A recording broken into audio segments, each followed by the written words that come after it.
kabosing, welcome back to my vlog. So, sawadikap, kapungkap at salam alaikum po dyan mga kabosing. At dito mga kabosing sa bansang Bahrain is umaga na nga. Today is 10:30 in the morning. So, grabe. Ang ating pag-uusapan ngayon mga kabosing ay ang controversial nga ngayon mga kabosing na kinakaharap ng ating queen na si Atisa Manalo during experience niya sa Miss Cosmo. At ito na nga ang yung sa kanilang sagutan nga ito ni Vice Ganda sa interview na kung saan sinagot naman talaga mga kabosing ni Atisa Manalo yung question ni Vice Ganda kung bakit doon sa Miss Cosmo yung pinaka-worst pageant na nangyari sa kanya, yun nga ay ang Miss Cosmo nga mga kabosing, because nga doon sa Miss Cosmo is marami talagang ganap doon sa Atisa Manalo, like sa pagguho ng stage, at doon nga napilayan si Atisa Manalo. So hindi naman talaga natin masisisi si Atisa Manalo na kung yun talaga ang worst pageant na nangyari sa kanya mga kabosing, na napilayan siya. Inilaban talaga ito ni Atisa Manalo yung Miss Cosmo mga kabosing, kahit nga nagkapilay-pilay siya. Doon pa rin siya sa preliminary competition, sa swimsuit mga kabosing, sa evening gown hanggang sa finals mga kabosing. Inilaban tayo ni Miss Atisa Manalo nga.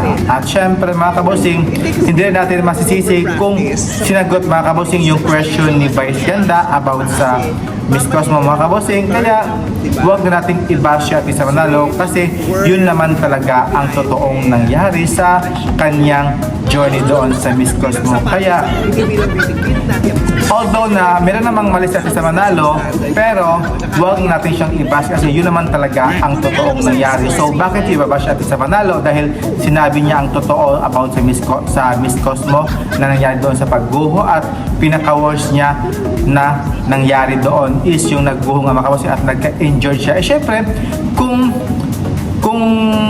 hindi lang pa yung kanya na what if pa kaya kung buong katawan niya mga kabosing, so sino yung sisisihin niya mga kabosing sa pagguho ng buti nga paanga lang yun kasi worse lang yun eh. Hindi nyo talaga kinonsern si Atisa Manalo kung okay ba siya, todo kayo bash dahil sa Miss Cosmo na yan nga, hindi nyo talaga din i-count si Atisa Manalo kung okay ba siya, ganon.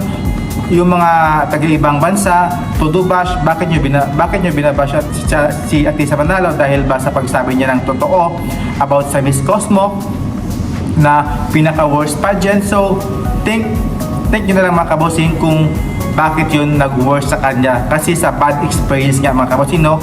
Please kuhan your minds to make it open nga mga kabosing, kasi alam naman natin mga kabosing na yun talaga ang worst na sinalihan ni Atisa Manalo, na kung saan yung nag-rehearse sila doon sa stage at gumuho nga mga kabosing. Siyempre, ikaw na-trauma ka doon mga kabosing sa pagbuho ng stage kasi hindi naman talaga secured yung kanilang paggawa. Siyempre, hindi pa nga natapos yung kanilang stage, pinag-rehearsal na doon ng ang mga candidates mga kabosing. Siyempre, sino ang may mali doon? Siyempre, yung organization na bakit rehearse doon yung mga kandidata, kaya hindi pa tapos ang stage nga mga kabosing show. So kulang talaga sa lack of yung mga organization ng Miss Cosmo. Kaya hindi natin masisisi si Vice Ganda kung yun yung kanyang question kay Atisa Manalo, at hindi natin masisisi si Atisa Manalo sa kanyang sagutan nga mga kabosing, kasi yun naman talaga ang totoong nangyari. At syempre, yun lang sa akin mga kabosing, yung aking mga pananaw about sa pag-interview nga ito ni Atisa Manalo.